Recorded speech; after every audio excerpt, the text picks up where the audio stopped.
I'll get into the reasons for that if you want me to.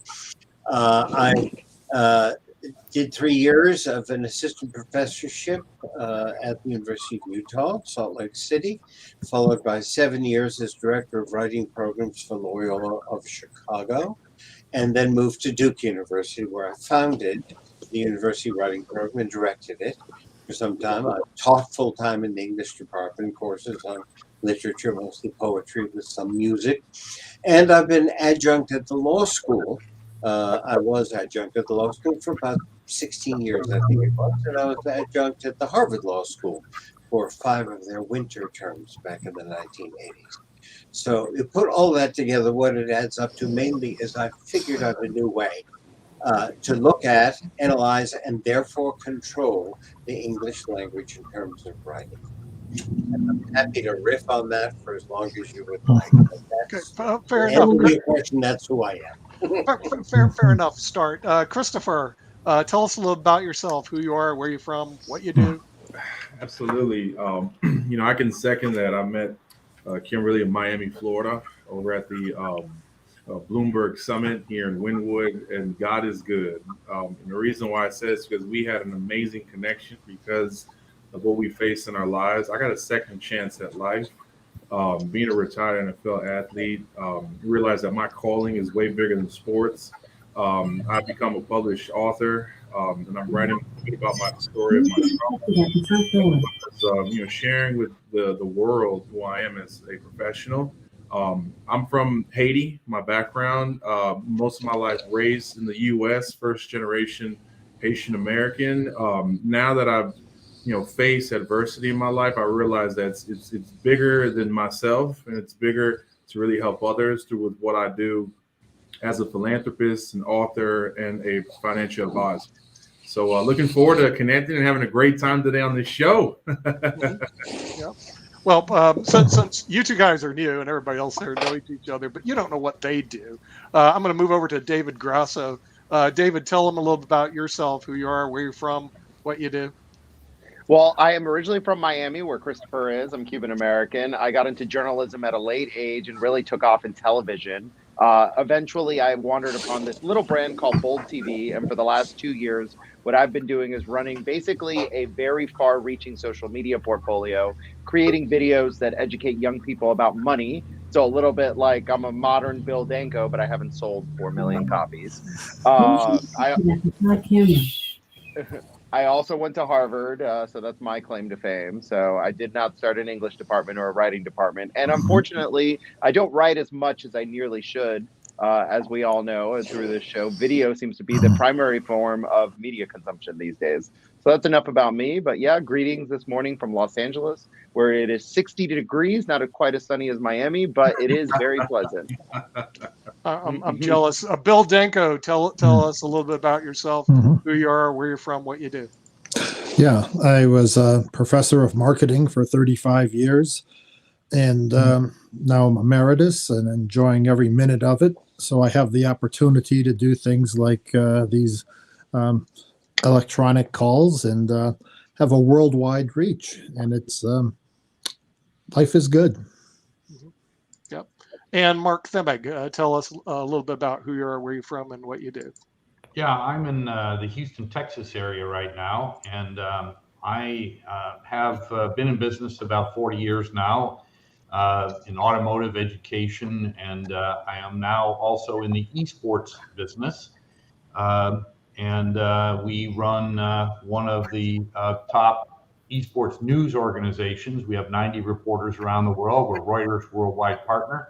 We upload to Reuters platform every day for distribution to their 3,000 plus news outlets. And I'm enjoying continuing to build our organization. We run a very successful podcast. We actually have 3 podcasts, over 900 episodes. We're on 30 platforms, and we're typically in the top 5 or 10 of every one of the podcast platforms we're broadcasting on. And so it's a great time to be in the esports and gaming industry. Right. Okay. Yeah. All right. So I'm going to start with Kristoffer, since you're relatively new here to the network and the IBM TV Pod TV network. We broadcast in 122 countries, and we have about 65 television programs. But it sounds to me you have a background in where you with the NFL, and also you're an author. Talk to me a little bit about that, because we have some people here that are much better in English than I am. We got George, who's like a rhetoric professor, and Bill, who sold 4 million books. Okay, and I can't beat these guys. So tell us a little about the NFL and also your books that you're coming out with. Absolutely. Well, being 6'7" with an 85-inch wingspan, and being able to play offensive tackle was kind of second to none easy thing for me. I hate to say it, gents and females on the call today. 1 year of high school got me an opportunity to go to college. I attended the University of Charleston, West Virginia. I realized I got paid to play. And I achieved a master's in business administration and leadership, and knew that, that was going to be the stepping stone for me to actually know what I wanted to pursue in my life. I could have went right into corporate America, but I decided to go pro. Started with the Dolphins as a walk-on, and it was an amazing opportunity to get into the league. 2010, we had Chad Henne. We had an amazing team, a cast that was remarkably amazing. When I fast forward into my pro football career, right under the third year, I got hurt with Pittsburgh and faced very, very bad trauma where my heart stopped and I died. And dehydration was the cause for that. It was pretty scary for me, because I realized that, God gave me another chance and another opportunity to do something more than just be a sportsman. When I transitioned, getting a second chance at life, I realized that I had a calling. Finance was an amazing interest for me at a very young age. I watched Trading Places. For all you, ladies and gentlemen who know Dan Aykroyd and Eddie Murphy, that was one of my movies that I kind of followed throughout my whole life, and realized that I wanted to be successful at a very early age. But sports actually opened the door.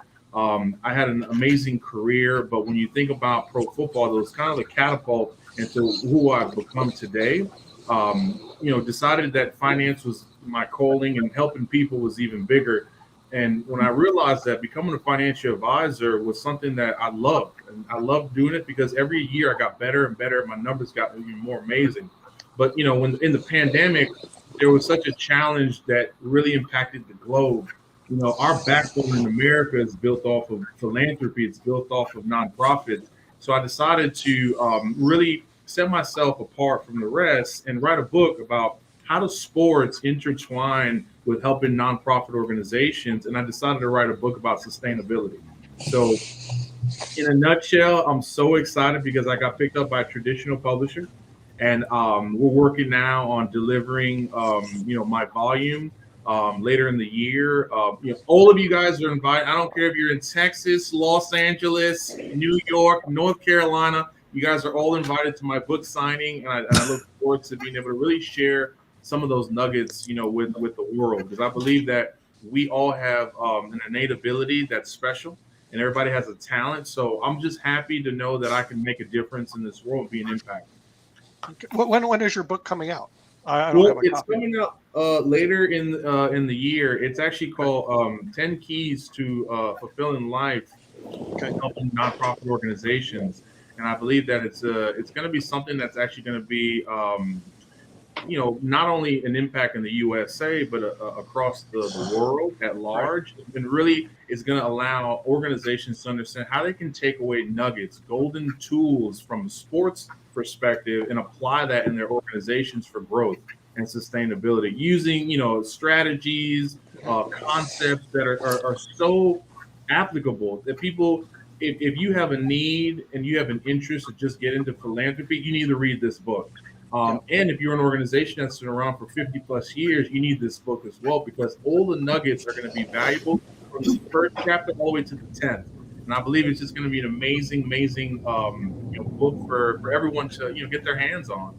Yeah, well, I believe in books. I have this book from Bill Danko, Richer Than a Millionaire. That's the reason I got to get a copy of your book, because I shamelessly plug the books on our network. and we do broadcast into Lithuania. Bill, do we have your book in Lithuania yet? We do. Very important, Kristoffer, to have the book published in different yes. languages. There we go. And we have a big follow in Lithuania. There you go. Can you read that, Chris? I'm definitely going to talk to David about the social media aspect of it, because I know everybody's listening to audibles these days, and I think that's the easiest way to be able to kind of tune in on your car or wherever you're kind of going, to make sure you don't miss anything. Oh my word! Check it out. How you doing with Korea? Korean, yeah. Korean? Okay. Korean. Yeah. Awesome. I got, and there's more. But anyway, enough of Well, that. Kristoffer, one of the great things about being part and on with this team is we've got a lot of expertise in becoming a published book author, which I'm working on as well. But, I want to add something about how Kristoffer and I met. It wasn't just at the Bloomberg event. That was a pre-event to probably one of the world's last largest gatherings before COVID, which was the Super Bowl. So we met in 2020 at Super Bowl Live pre-events at the Bloomberg event. And Kristoffer and I clicked. I could tell he was more business oriented than just football. And one of the things I think that Kristoffer and I learned, but he probably already knew, is you've got all of these guys a lot of money. The football industry, they make a lot of money, but a lot of them go broke very early into their game life. And it's very hard to understand for some of us how that could happen. And I think, Kristoffer got the education and background to help sustain him. And that's what's great. And I can't wait to read his book. But you need to help, understand that it's also, and I think this is part of what your book is and part of what Dr. Danko's new book is, it's not just about getting rich. It's about protecting it, sustaining it, and then giving forward, right? Paying it forward, and also innovating others to continue doing this as well. So I just want to say welcome. When exactly, what day is your book signing? Where are you going to be touring? Give us some details, Chris. Yeah, absolutely. Well, the anticipated date is in November of 2022 this year. Right now, we're building out the strategy to go nationwide to, do step and repeat, really kind of approach all the, local bookstores across the U.S. As well as globally, and really have a presence to be able to really share with people who I am, why the nature of why I wrote the book, and also, the value add, as you mentioned, legacy. I think that's such an important piece. It doesn't matter if you're a business person, if you're a philanthropist, if you're just an amazing soul. We all have a legacy, and I believe that we can help, with really embellishing how our legacies all complement each other. If you are human and you breathe, you want to be able to know that there's somebody else that you can probably help. There's somebody else that can help you. Then, as together as a human society, we can all lift each other up out of poverty. And I think that's really the bigger approach. How do we all put our energies together, amass wealth, but at the same time, make sure there's no more children going hungry. There are no more organizations that don't have the resources. We're not only relying on government access. We are able to do this as people because we are such an advanced world. There's no reason that there should be any child left without food. And I believe that, this book is going to be the catapult to bring in not only, Silicon Valley, hedge funds in New York, Miami's economy, but also the globe together in such an amazing way. Mm-hmm. Yeah, and you mentioned, Kristoffer, about social media networks and connecting with them. So I'm pushing over to David Grasso, who used to live in Miami. Now he lives in LA.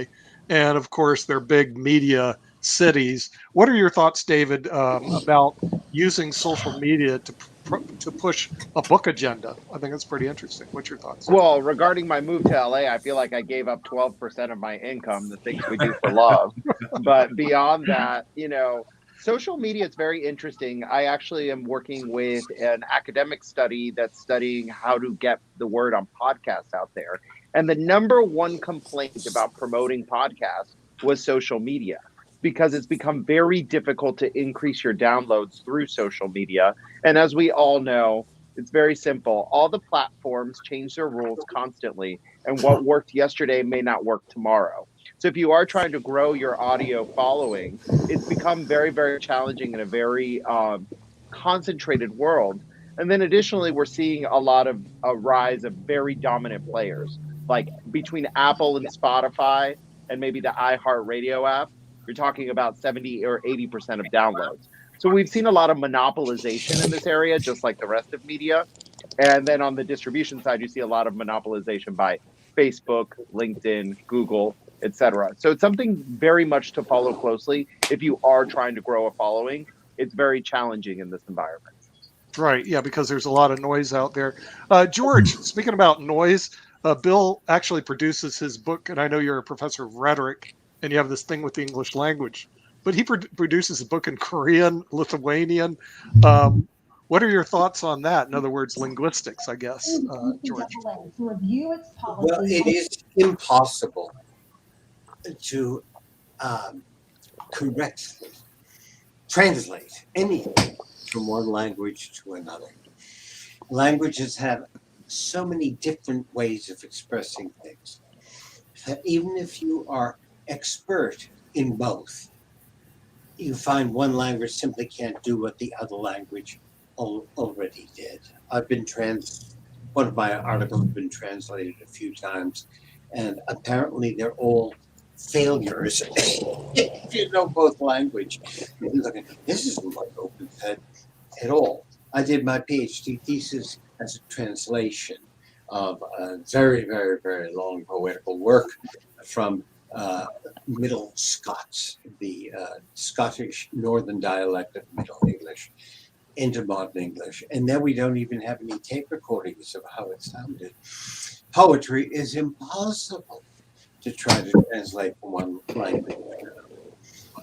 And yet it's done. Shakespeare has been translated into all sorts of languages. It is very popular, but it's not Shakespeare in the original. It can't be. The language is simply, each language, I think, functions on the basis of expectation about what readers expect to find at the very next moment from where they are right now in the reading process. And every language functions on expectation, but every language has a different set of expectations. Right. And David was talking about getting attention in social media, which is really hard to do, except for this gentleman who just recently got not 4 million like you do, Bill Danko. Okay, that 4 million is like stratosphere in the stratosphere in books. Okay, but he, and within a couple hours, got 455,000 views on his poll, thanks to David Grasso, who tipped us off in this show. He's going, hey, David goes, why don't you put a poll out on LinkedIn? See how many views you can get. And I'm going, what are you talking about? And I did. I threw my poll on Kyle Rittenhouse. I had 55,000 views in like an hour, and I got shut off. Okay. Then Mark puts a poll out on the world's worst president. And tell us, Mark, how many views you received on that one? The first one that went Well, that one, I think we got close to 500,000. Like you said, about 450,000. It was definitely a one that got a lot of attention, got a lot of people watching and things of that nature. And then we've done other ones as we have continued our Worst Presidents show, and not nearly those kind of numbers. I think the latest one, the last time I checked, might be at somewhere around 2,000, which is not really all that bad either. And of course, we've got some interesting candidates this time around that include definitely Hoover, and Trump is still on that list, and there are a number of other ones that are on there as well. As a matter of fact, I think Clinton is on this one. So it's been some interesting results, and we're waiting to find out what's going to happen with the next round of conversations as we try to determine who the worst president is according to this unofficial experiment and all of that. So we're going to see how this all plays out. And I think you said that we will give those final results on or around President's Day. So we still got a few more weeks to go through some more folks and have some more conversations in that regards and all of that. David, I know Nick's probably got all kinds of questions, but I just found out something that I think that you will find very interesting. I was helping a friend of mine with a festival and a conference that they're doing. They were actually doing it for 2 or 3 days out of out of Houston, Texas, and they have come up with a idea that I thought was really novel.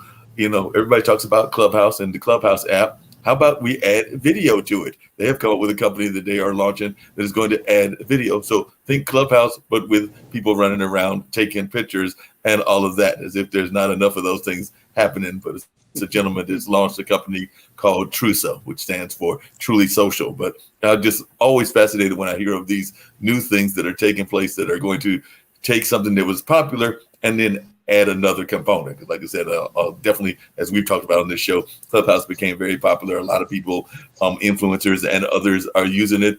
And now this gentleman has come around and said, hey, let's add video to this whole concept. So I don't know, do you think this is going to fly or not? But I'd love to hear your thoughts. I mean, adaptation of social media platforms is so random. As we all know, MySpace predates Facebook, but for some reason Facebook took off.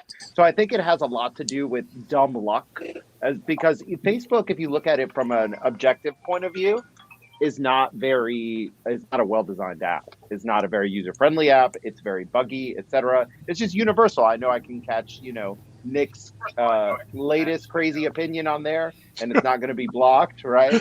I know my mom's on there, right? I know everyone's on there. So a lot of this adaptation is a confluence of issues, and it's not just whether you have the best app. It has a lot to do with timing, trends, and then the big question is, does it stick? And a lot of these social media apps, unfortunately, I think Clubhouse is a trend. And it comes and it goes. And even for the biggest social media apps like TikTok, which is currently the most popular website in the world, beating out Google, I don't know if that will stick. We'll see. Yeah. Bill, what are your thoughts? Like, Christopher's coming out with a new book. I always believe you should sell the book before it is even released. I'm not sure. What did your publisher do to make sure that The Millionaire Next Door reached that beautiful $4 million mark? And frankly, it's still being sold right now as we speak. What the publisher did? Absolutely. The working title of the book was Big Hat, No Cattle. And finally, we got our contract in 1993 and it came out in 1996. But it was around the early part of 1996 when the editor told us, look, boys, nobody's going to buy a book about cattle. And she said, why don't we call it The Millionaire Next Door? And it was wonderful. She read the manuscript and she had this sense of it's about ordinary people who have a lot of wealth. And that's what it meant to her. And so, look, if you have a title that's kind of catchy like Millionaire Next Door, you have to pick it up off the shelf and bring it to the cash register. That's the thing. So Big Hat, No Cattle would not work, but having a good title will work. Okay. And if I could say something too, what George said about the translation problem, I don't speak all these other foreign languages, but I looked through the book and I said, gee, what happened to my graph? What happened to my tables? What happened to the statistical analysis? It's sometimes missing, oftentimes missing. In fact, even the title, the Polish version for The Millionaire Next Door, is something like The Security of Money. That's what it translates to, so my students tell me. So yeah, you're right. You don't know how you're going to be treated with foreign translations. Simple as that. You got to trust them. Yeah, George, it sounds to me that language is so important, George, because just making that change. When I first picked up his work, it was marketing to the affluent. And when I saw it on the Barnes & Noble, Walden, it was everywhere, it was The Millionaire Next Door. Changing words to a title, is it that important, George? Is the English language that important on a book? The difference between could be 4 million or 4,000 being sold. What's your thoughts? Oh, it absolutely is. Changing any word in a sentence is going to make that sentence function differently than it did before. So when people say, oh, these two sentences mean the same thing, but the second one is shorter and it avoids the passive and uses the active, and therefore it's better, that's nonsense. There is no such thing as a good sentence or a bad sentence by itself. Indeed, the same for a title of a book, but only in context. You give me any sentence, and I can make it wonderful or terrible by writing a paragraph or two around it. You could give me the most fabulous sentence you've ever read, and if I drop it in the middle of a paragraph, which has nothing to do with that sentence, it's a train wreck when people get there. Or you could give me a sentence with 11 grammatical errors in it, and I could make that a hit by writing a 20-page essay entitled The 11 Most Commonly Encountered Errors in the English Language, in which I treat by an error for a page and a half, and on page 19, when I've finished them all, then comes your sentence. People say, oh my God, he got all 11 into one sentence. It's brilliant. And when somebody writes an article about my article, what will be in the box? Your sentence. So any change in choice of words is going to make a great difference. And it doesn't just have to do with semantics. It has to do with the secrets of what I've discovered about the English language. It has to do with reader expectations. I'll talk about that if you want me to.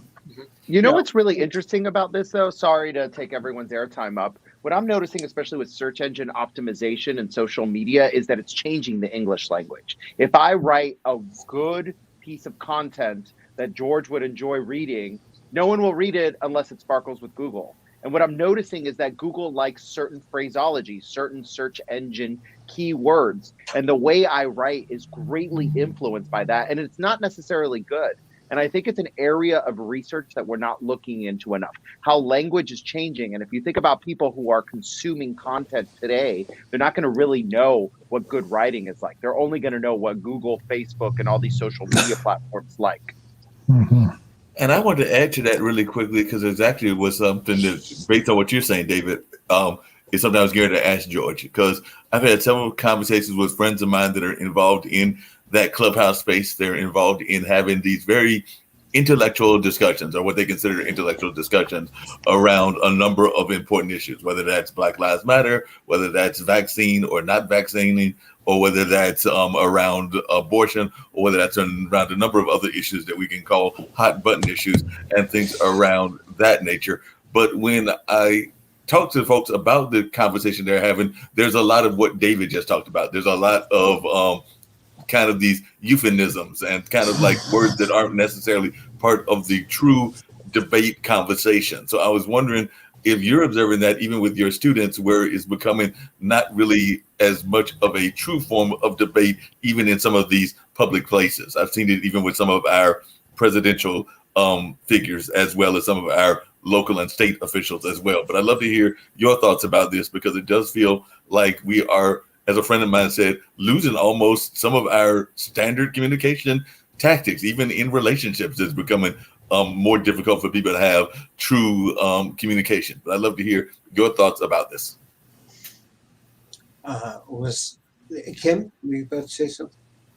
I was just going to say, I think it's because of this. We rely on this so much that we forgot how to actually physically speak with each other. I see people text each other all day, to the point that kids were upstairs one time. I had a whole bunch of them up there, and it was real quiet, but they were all texting each other. They weren't talking to each other. So I think that we rely too much on this and not the aspect of just personally face-to-face meeting with people.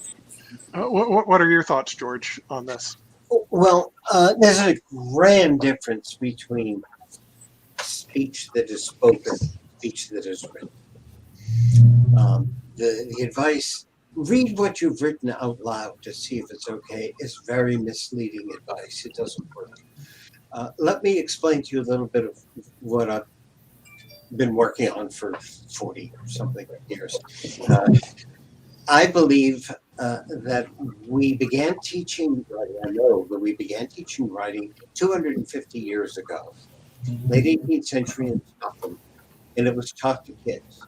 And then for the whole pedagogical structure and method and flavor was, here we've got kids in 18th century Scotland. They're people who should be seen and not heard. And they're people who should answer questions correctly or incorrectly. And therefore, all of writing teaching became rules and things you had to avoid if you're going to be accepted by polite society. We have not changed very much from that model in all the years we've taught it. And you succeed in school by working real hard, staying on the topic, filling all the pages with energy, and especially by improving since last time. None of those things work in the real world. I define the real world as the world after the last time you graduate. Nobody in the real world cares how much the writer tried or how much they improved. What they care about is whether they understood what you said. The important person where writing is concerned in the real world is not the writer. The writer is the important person in school. It's the reader. And the only question where quality of writing is concerned is this: did the reader get delivery of what the writer was trying to send? That's it. The answer to that question is yes, the writing was good enough. If it's no, the writing wasn't good enough.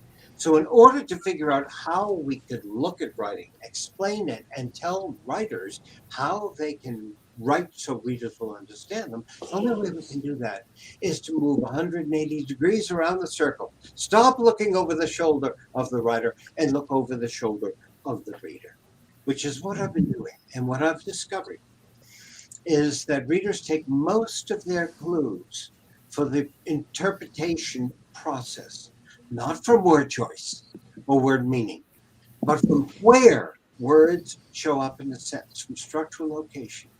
There are 4 questions you're going to have the right answers to at the end of reading any one of my sentences if you want to understand what I had to say. You get any one of these 4 questions wrong, you may be perfectly happy that you understood my sentence, but you've not gotten what I was trying to say. The 4 questions are: what's going on? Whose story is it? How does this sentence connect to its neighbors? And most importantly, which word or word should I be reading with extra emphasis because they're the stars of the show? You get any one of those wrong, you don't understand the writer. My great discovery is this: readers of English somehow know where in the sentence to look for the answers to those questions. So we all know these things intuitively as readers, but if you come to know them consciously as writers, you can put the answers to those questions in the right places in the sentence, and 97 of 100 readers will get exactly what you meant. Whereas you put the same information in different places in the sentence, you might get 31 or 17 or 6 or 0 readers. I'll give you just one short example. Jack loves Jill. Wow. What story is that? I'm sorry? No, just listen to you. Fascinating. Yeah. Thank you. Jack loves Jill. Whose story is that? Now you ask a whole bunch of people, and the grand majority will say it's Jack's story. What's Jack's story? He loves Jill. Let's turn it around. Jill is loved by Jack. Now, that's passive, and it's longer. Jack loves Jill is active, and it's shorter. Most English teachers tell you prefer the shorter active one. I say nonsense. They're both fine sentences. It depends on what they're trying to do. If you're trying to tell Jill's story, the longer passive one is superior to the shorter active one. Tell me all about Jill. Okay. Jack, love, no, tell me about Jill. Well, I will, be patient. Jack, love, no, tell me about Jill. Jill is loved by Jack. Jack, very much. Okay. So whose story is an English sentence? It's the story of who or what shows up as the grammatical subject of the sentence, or if there's more than one positive clause. Now, I've studied these expectations for decades now, working for 20 years with lawyers and for the last 20 years with research scientists who can't ply their trade if they don't get their grant. 11% of grants are funded these days. It has a track record. It works. And I'm very interested in spreading this information as far as possible. I have to get to know this whole new world of communication. Oh, you mean social media communication, George, Yeah. right? Which is a whole different distribution Whole network. different distribution. There was a book publisher I was working with, and they said some of the most important things that go in the book is the title page, the back cover, and today the testimonials. Okay. Bill, Denko, since you've sold 4 million copies, not that I keep bringing that up, but that's a lot of. I think Kristoffer would take. How many did you say? How many? Was it 4 million? Okay. Yeah, Which is a lot of millions. it is. Okay. We obviously had an issue on the title. The big hat, no cattle didn't work. Yeah. Okay, which I would agree with. And this is the problem. I'm going like, did you object and say, I got to have my big hat and no cattle? Or did you acquiesce and say, okay, we'll try the million? No, I think the editor made a persuasive argument about who's going to buy a book about cattle. So, yeah, that was case closed. That was excellent. Okay. But you're That would have right. been the 100 Cowboys. Yeah, the right, Cowboys right, will buy it, no one else. right. But getting those endorsements are good. I mean, look, Testimonials. Right. Exactly. I mean, we got Rush Limbaugh and the Washington Post. I mean, it's quite a juxtaposition. Enemies. What's that? Enemies. Rush Limbaugh and the Washington Post. Oh, well, they're Yeah, both right. they're both friends of Bill Denko. That's right. That's right. That's right. If Kristoffer can get endorsements by Hillary Clinton and Donald Trump, his book will be a bestseller. Mhm. Okay. The testimonials are often better written than the book. Yeah, Mar-Lago.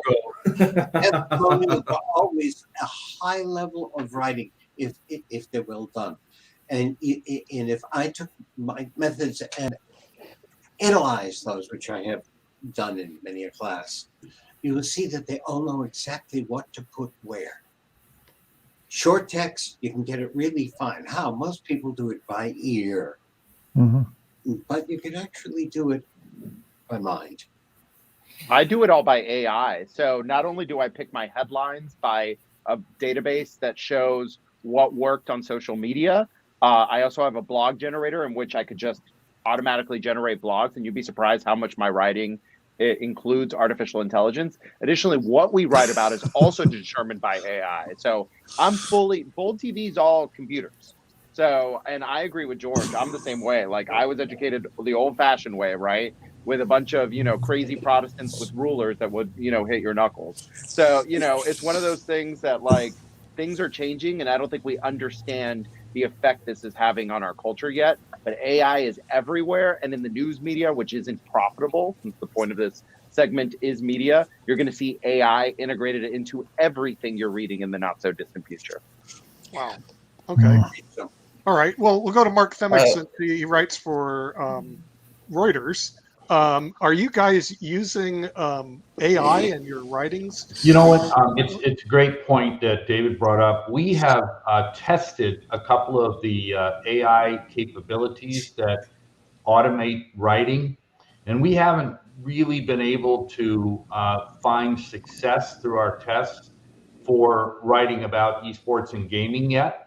I think it will get there. There are some significant advancements coming, engines that help generate the wording and the structure and those things. But the other thing I would just say, I do a lot of business writing, a lot of contract writing, a lot of deals, working on deals and so on.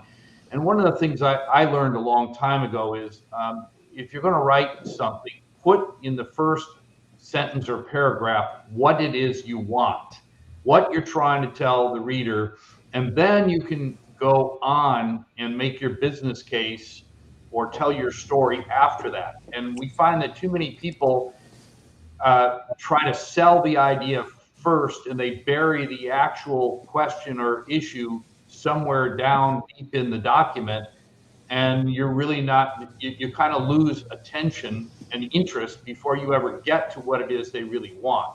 So I don't know if others agree with that or not, but I've certainly used that very successfully over the years when doing a lot of business writing. And so I think there are a lot of different, as David said, social media is a lot more shorthand. And if you're doing social media with very young people, they use a lot of two-letter, three-letter words, so to speak, or attempts at words.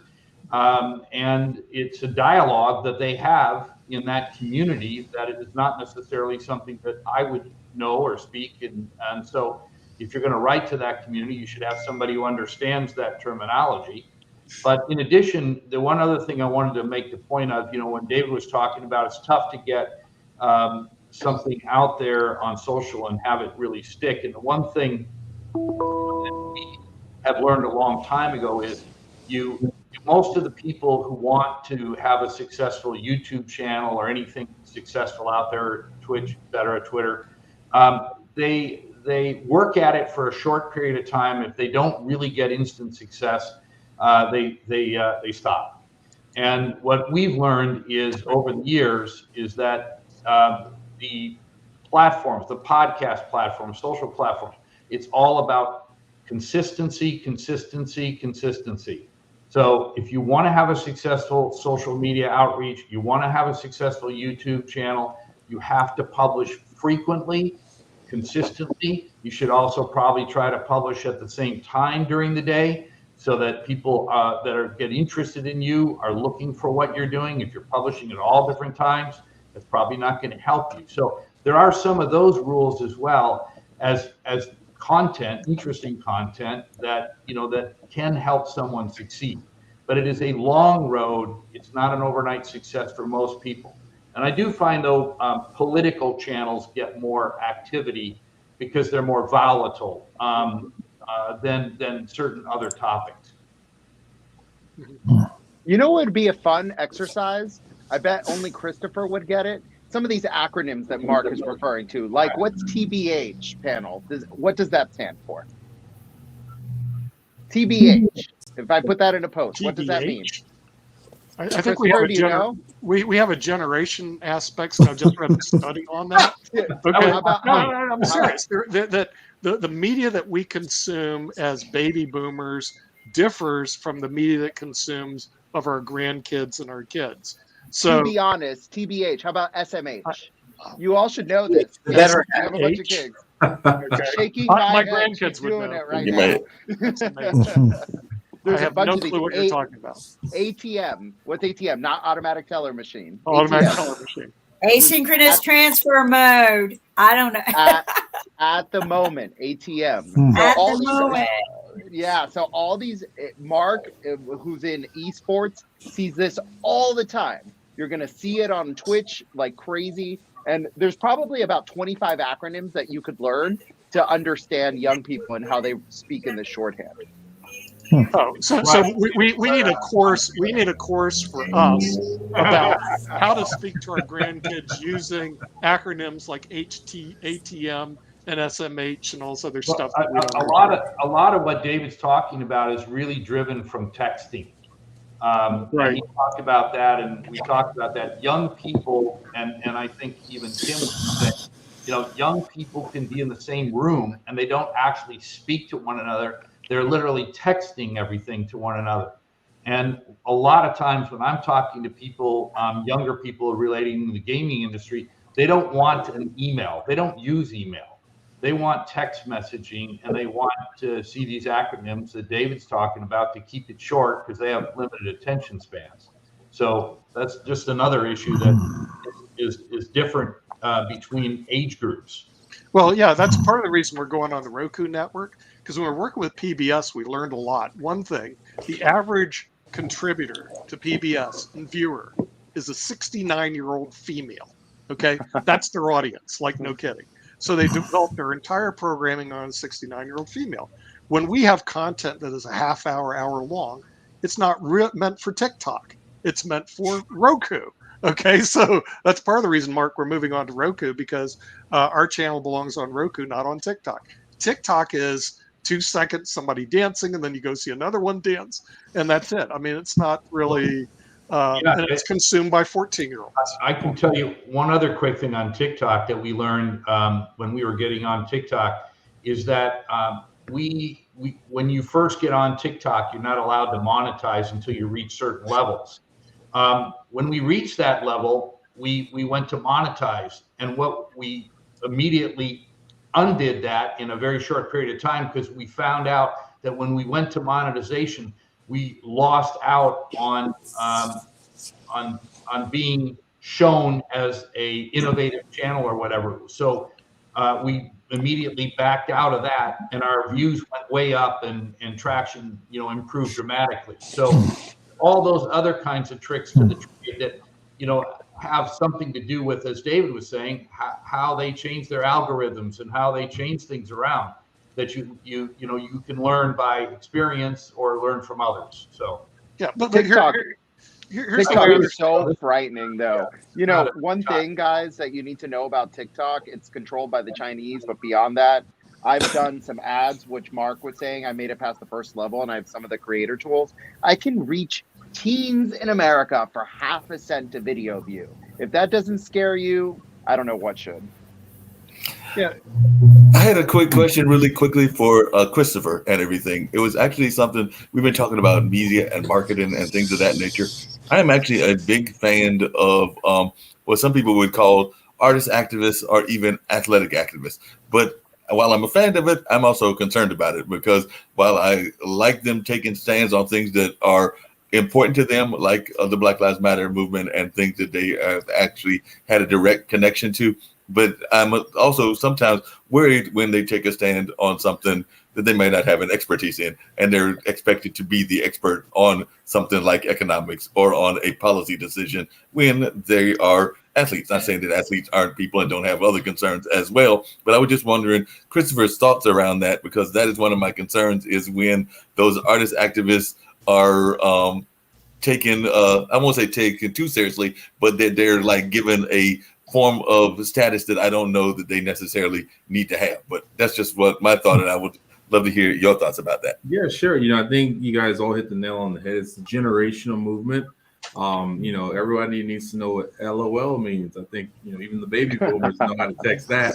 So when you think about the platform and the presence that you have with your following, it's the naming rights. How do we get everybody to pay attention? And, even if that person is not well versed in that topic, how do they just say one buzzword to get everybody, saying, wow.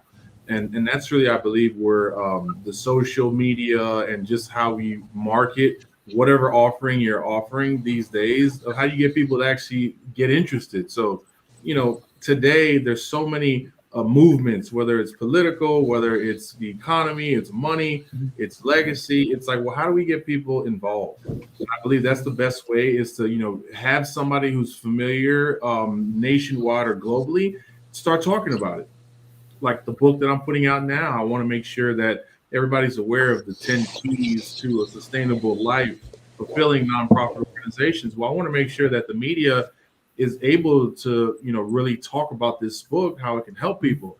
I may not, want to talk further into, concepts at large unless you read the book. But really, when you think about it, how do I get the youth to TikTok about the good stuff that people are talking about? How do you get them to really get excited about things that they don't even understand yet? Well, you get a social person who has an amazing platform that, ran 1,000 yards in the gridiron, or, dropped the music video that got everybody's attention. The word Cardi B, everybody knows that globally. But when you think about it, how do we really bring in those people who have influence and then allow them to understand really the real message we're trying to, portray? And it's one step at a time. We can't change everybody's mind, but obviously if we have the right influences, then we're able to really use that power for good. Yeah, and the influencers are just so important, at least today, in order to have the right person, the right influence. But I also agree with David that things change so rapidly in media, and that's another reason we go to Roku. From what I understand, Roku can't shut us down. I get shut down all the time. Facebook, LinkedIn, which was one of the problems today, was getting on LinkedIn. Don't say it out loud, YouTube. Nick. They'll think of shutting you down. I know, right. I got shut down in China. And listen, I get shut down in China all the time. I distribute this stuff to China, and they go, well, you don't want to hear what you're saying. Click, and shut us off. But Roku, I understand, they won't be able to do that. So I like the Well, idea. Vimeo is another great place that we started sending our content to That's as a true. vault. And they're less likely to shut you down. Doesn't mean they won't, but you pretty much own your own vaulted content when you upgrade. And we use the other platforms to advertise. I learned That's a right. lot. I'd use TikTok to think- advertise, but not distribute. Right. It's really good to know that you need to broadcast as much as you can, Nick. Like we say, distribute. Right. But I agree with George and Bill Danko, as we've learned today. It's the words you use and how you use them. I mean, changing a title, changing the way you word a sentence, changing the paragraph around the sentence. And these are things that you need to learn how to do in order to make your statement impactive, right? Because you want to impact as many people as you can, as quick as you can. And I have Yeah. something I've got to bring up right now. We're out of time. So see you next week on the media. Bye. Okay.